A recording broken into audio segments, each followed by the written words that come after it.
Tel Aviv had a massive strike on Iran locked and loaded. Washington pulled the trigger back.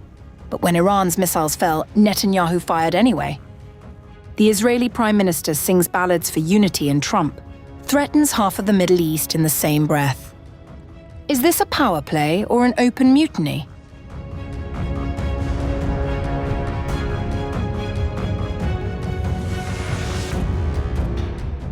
Israel had a massive attack on Iran ready. Washington said no. According to a New York Times report, Israeli Prime Minister Benjamin Netanyahu scrapped plans for what was described as a massive strike on Iran, following direct pressure from the United States. The same report adds that Washington will likely move to block further Israeli strikes on Beirut as well. The disclosure sits in sharp contrast to how events have been framed publicly. Netanyahu, addressing Israelis, cast the military exchanges with both Iran and Hezbollah as decisive Israeli action taken on Israel's own terms. When Hezbollah attacked Israel, I ordered the Israel Defense Forces to strike terrorist targets in Beirut and eliminate those responsible. When Iran attacked Israel, I instructed the IDF to target military and strategic assets across Iran. In both cases, we acted decisively to defend our people. At present, the situation on these fronts has stabilized, but our policy remains unchanged. Any future attack against Israel will be met with a powerful response.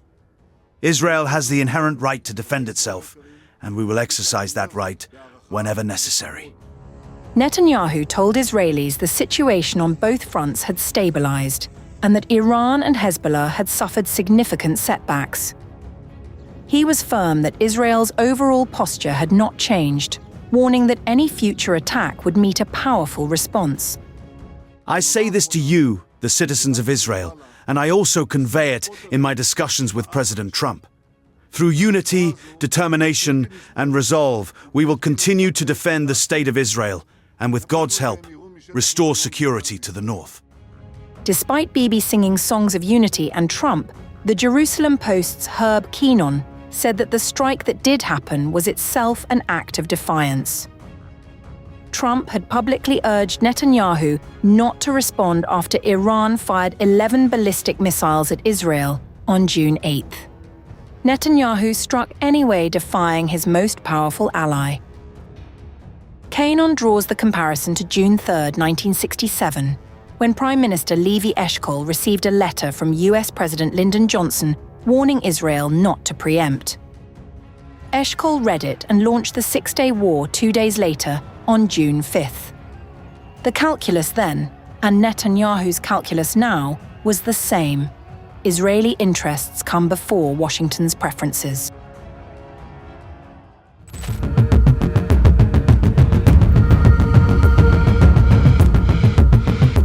Israel launched airstrikes against targets in western and central Iran, hours after Tehran fired a salvo of missiles towards Israel, in a move that appeared to defy US President Donald Trump's public call for restraint.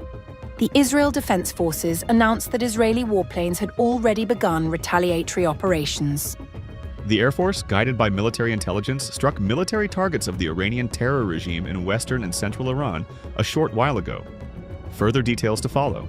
According to local Iranian media, explosions were reported in Tehran, Tabriz, and Isfahan shortly after the Israeli announcement. Israel's strikes came despite Trump's efforts to prevent another round of escalation. Speaking to Israel's Channel 12 and later to Fox News, the US president said he intended to personally urge Prime Minister Benjamin Netanyahu not to retaliate. I'm going to call Bibi right now and tell him not to retaliate. Each of them had their fun. Israel had its strike and Iran had its strike. We don't need another one. I don't want to see an additional attack tonight. Trump argued that a fresh Israeli response could jeopardize ongoing diplomacy with Tehran. We're very close to a deal with Iran. I would say an agreement would be signed on Monday, Tuesday, or Wednesday of this coming week. And now this takes place.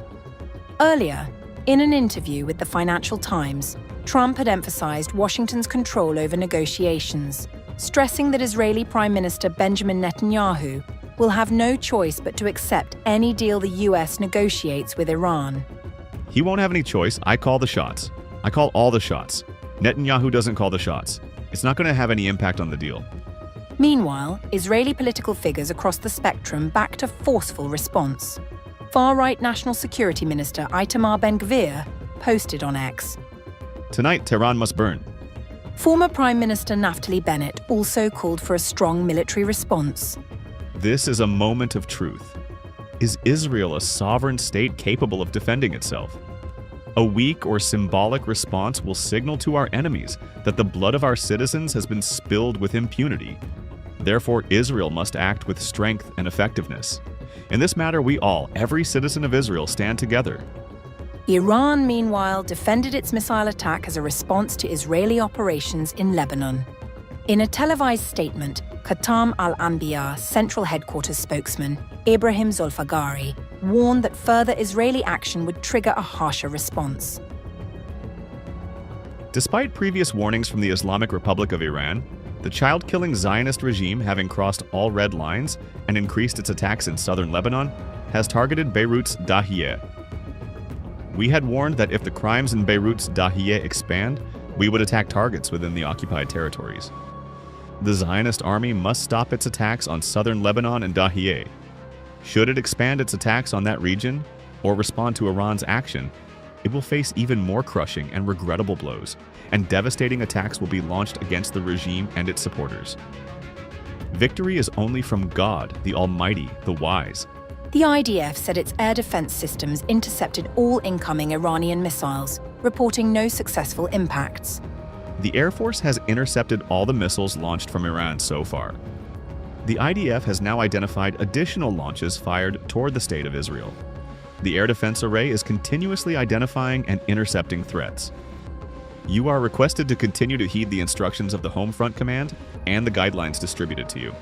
With Israeli jets already striking Iranian territory despite Trump's public objections, the question now is whether this latest round of retaliation remains limited or opens the door to a broader regional confrontation.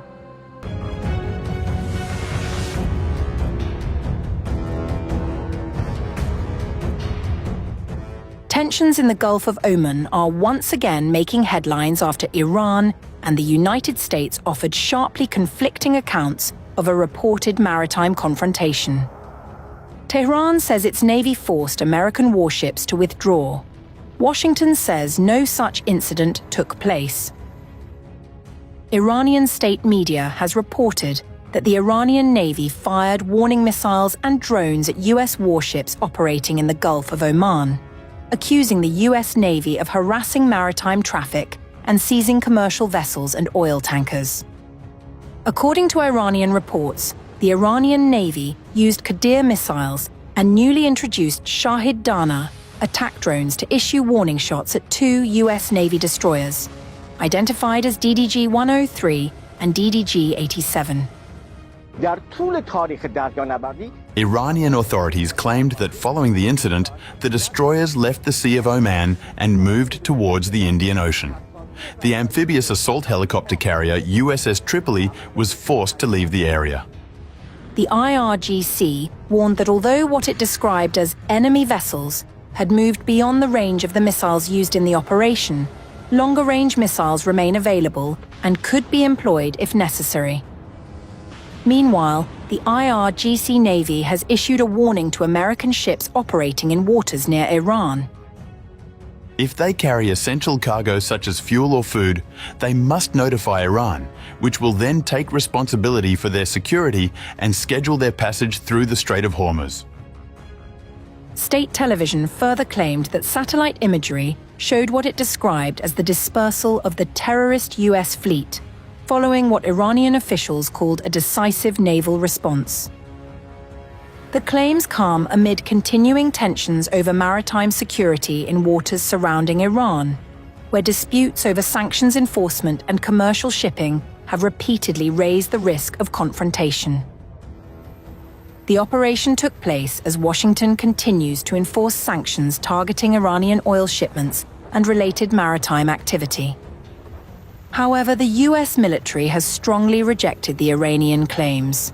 US Central Command dismissed the Iranian claims and stated that no attack or warning fire had taken place against American naval vessels. Claim. Iran claims it fired warning shots at US warships in the Gulf of Oman, forcing American vessels to retreat toward the Indian Ocean. False. Truth. Iranian forces did not attack or fire at US Navy warships. Doing so would be a gross violation of the ceasefire. US forces continue to operate freely in regional waters while fully enforcing the ongoing blockade against Iran. The competing narratives highlight the deep mistrust that continues to define relations between Tehran and Washington. The incident also comes at a time of heightened scrutiny over maritime activity around Iran, particularly as the United States maintains pressure on Iranian oil exports and Tehran continues to issue warnings regarding shipping routes near the Strait of Hormuz. For now, the two sides remain locked in a battle of competing claims, with Iran describing a naval retreat and the United States categorically denying that any confrontation took place.